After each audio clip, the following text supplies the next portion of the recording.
Welcome, fellow Phoenixes, to the Spiritual Phoenix Podcast, where we make a daily offering to the divine by putting our past on the pyre, searching the smoke for spirituality, turning the ashes into art, adapting isolation into connection, and manifesting mental wellness. I'm your host, Ross Cessna, and I'd like to take a moment on what we're grateful for today.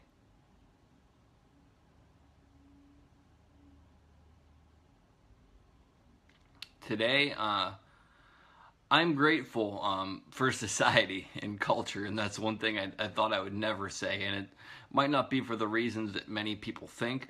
I'm going to get into a couple quotes for the day.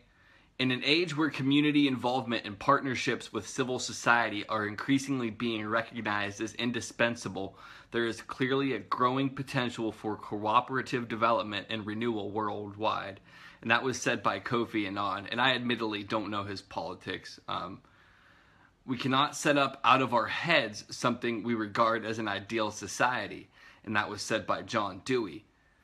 I used to be against society, so by default I was against myself as I am part of society. Running from society and culture made me run from myself.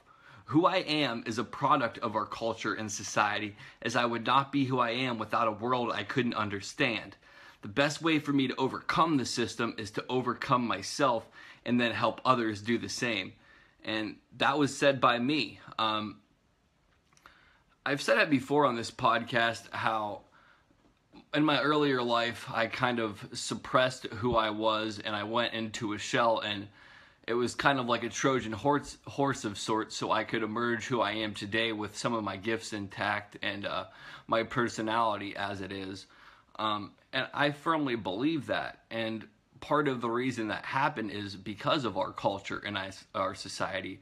For the longest time, I was against culture, against society, and there is a lot of negative elements or destructive elements that are inherent in culture and society.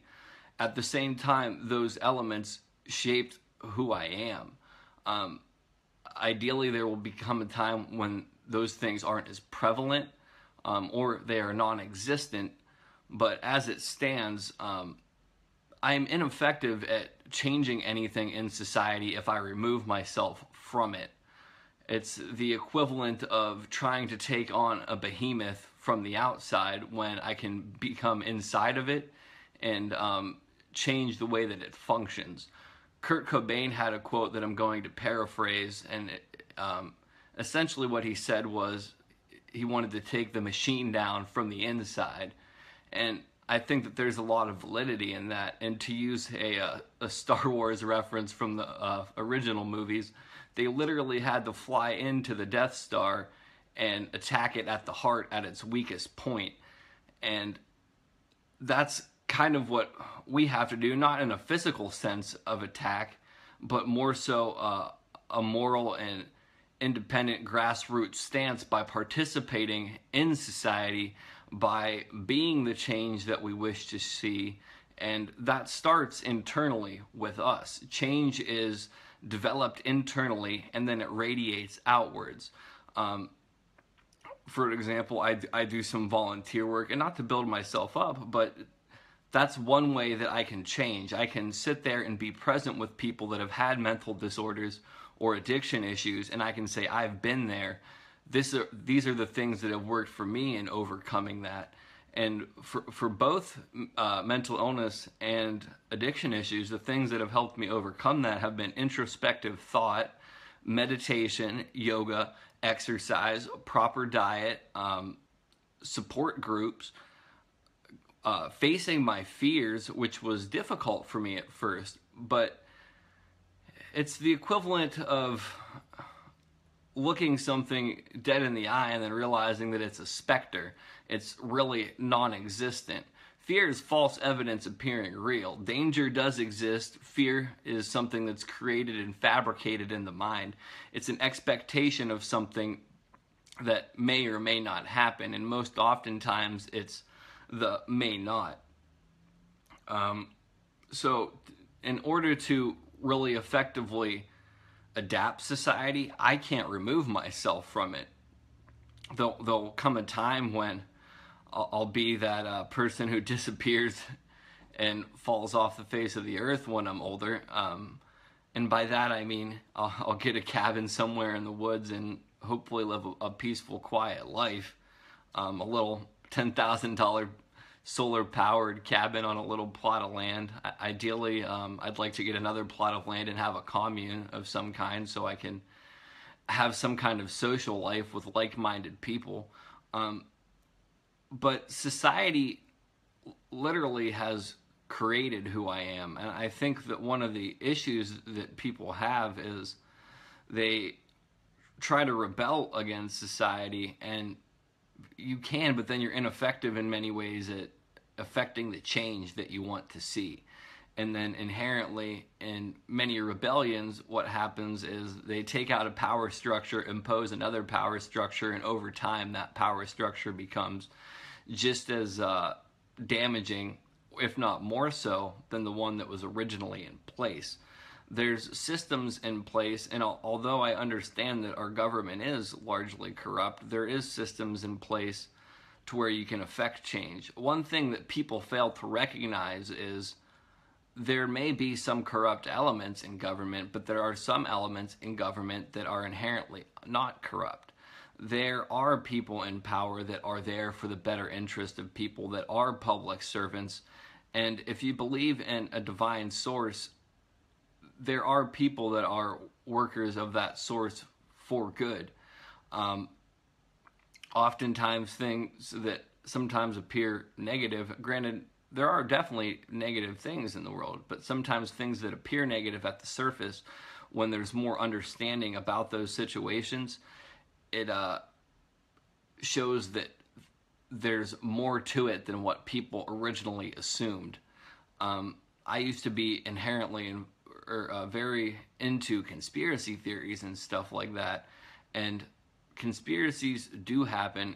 I mean, the term conspiracy theory was coined by the FBI or CIA, if I'm not mistaken, in the 60s or 70s to discredit people. They do exist, and they've existed as long as history has been around, essentially. The word conspire means with breath. So it basically means people in a huddled mass making plans. So that does happen.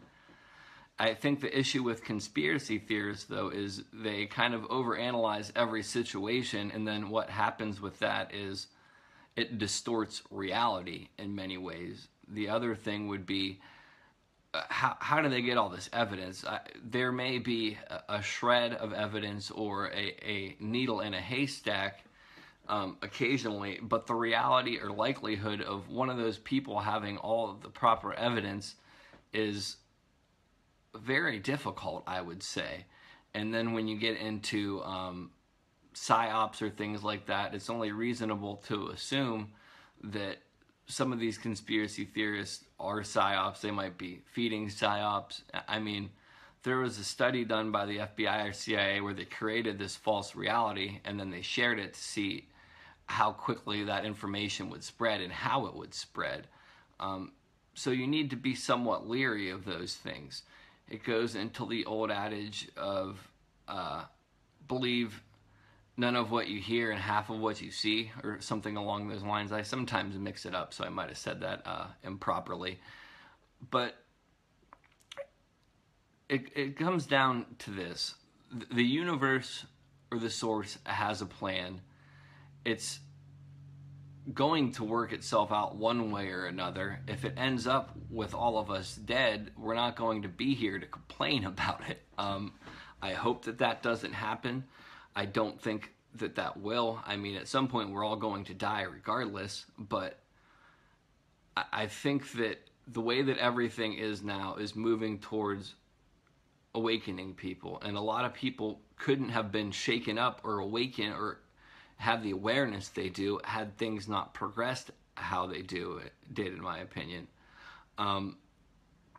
When things are idyllic, people become apathetic, and that's part of the reason that we have the current problems that we do, because of idyllic situations. I mean, people take so many things that they hear and they latch on to their own echo chamber of beliefs about it nowadays. And I shouldn't say nowadays. I should say that that's likely how it's always been. It's nothing new. Now we have the ability to do a lot of research. The issue is we're inundated with such information, so much information, and so much of it is opinionated, stated as fact. I believe it was Marcus Aurelius that said there is no fact, only opinion. And I think that there's a lot of validity in that. I think that there are some universal truths, but they are far and few between.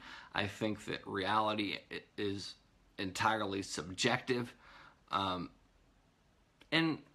with that, I think I'm gonna close. The thing is, you have to change society from the inside out. Oh, one other thing I wanted to add on is, I was talking to a young man, and he was saying, why doesn't society accept me? And I said, why don't you accept society? They don't accept you because you don't accept it. And in not accepting society, you're not accepting yourself. And that's a big issue. If you can't accept yourself, you're always going to feel rejected, denied, apart from. I have some different views than many people. Do I feel like I'm part of society? Yes, because I contribute to society today. I'm not on the outskirts of it. I may have different opinions than many in society, but I'm still part of society. I'm creating my own culture, so therefore I'm part of culture. And now with that, I'm going to put this episode on the pyre. If you want to check out more of my work, there'll be links in the description below. If you can listen to me on iTunes or SoundCloud if you're watching me on Facebook Live or on YouTube. Or if you're listening to me on SoundCloud or iTunes, you can watch me on Facebook Live or YouTube. Also, if you'd like to be a guest, there'll be a link in the description below. If you'd like to be a guest, get a hold of me on Facebook, rather. Ideally, you'll have a life experience that you have overcome or are overcoming, and you'll have a positive outlook, philosophy, spiritual experience, or inspirational story in general. If you'd like to get paid to write, there will be a link below. And also, I do free tarot card readings. I just did one today. There'll be a link for that in the description as well. It'll take you to the database. The most recent one should be on the top, and then you can go through and read other ones if that one doesn't apply to you. I'm sure that one of them will. And with that, love and light, namaste.